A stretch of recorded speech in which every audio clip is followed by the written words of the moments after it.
In Amveza, the trees wake before the people. They whisper among themselves, rustling their leaves like old tongues trading secrets. That morning, they whispered his name, not the one he gave me, because he gave me none, but the name the wind carried from the forest. The man who would not speak. He'd awakened before me. I found him lying there, unmoving, but not asleep. His eyes tracked the slow rise of smoke from my hearth, as if it told a story he half remembered. He did not speak. Did not ask where he was. Or who I was. He watched me like a man waiting to be betrayed. And so, let the silence hang between us like a second skin. In this hut, silence had never been a stranger. I went about my morning, gathering dried roots from the ceiling, grinding dried bark into ash, stirring fermented sap until it bubbled thick and ready. He watched all of it. But never said a word. I had met that kind of silence before. The kind born not of fear, but of fury. The kind that comes after too much death. Too much running. Too many names forgotten on purpose. Once, I too had stopped speaking. Back when I still bled from things I refused to name. When I had no voice left, only fists. Only fire. I remembered that silence. It had been a home I lived in for years. So I did not ask him questions. Not where he came from. Not what war had emptied his eyes. Not what name he carried when he still believed in his own salvation. When I handed him a bowl of bitter broth, he took it with hands that trembled slightly, but held the bowl steady. He drank slowly. Cautiously. And then his gaze lifted to mine. That was the first time I saw his eyes fully.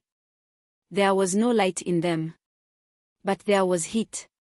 Something scorched behind the stillness. His eyes held war. Mine held memory. And in that single moment, I realized we were not strangers. We were mirrors. He stayed indoors the rest of the day. Still said nothing. Still watched everything.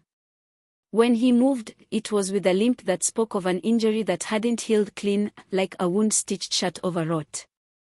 That night, I stepped outside and sat beneath the Baobab. It had stood for longer than Amveza had been a name. Some say it listens. Some say it judges. I say it endures. He came to the doorway just as the last orange light melted from the sky.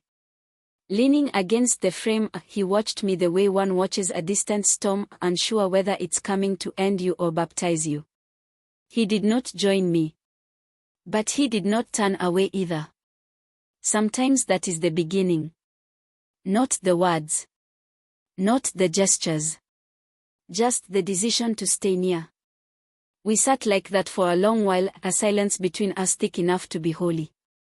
No names exchanged. No explanations given. Only two broken bodies refusing to vanish. He did not thank me.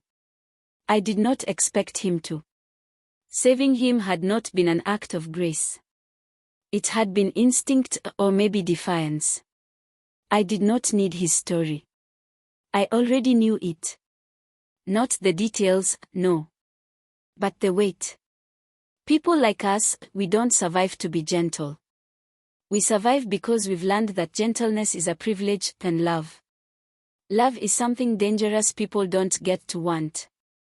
And yet, the forest had brought him to me. Or maybe dragged him. And now, as night pulled its dark sheet over Amveza, we sat on opposite ends of the same silence.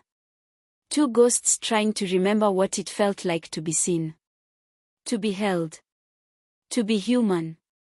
And somewhere, between the rustle of the baobab leaves and the heat from the fire, I realized we would not remain strangers for long.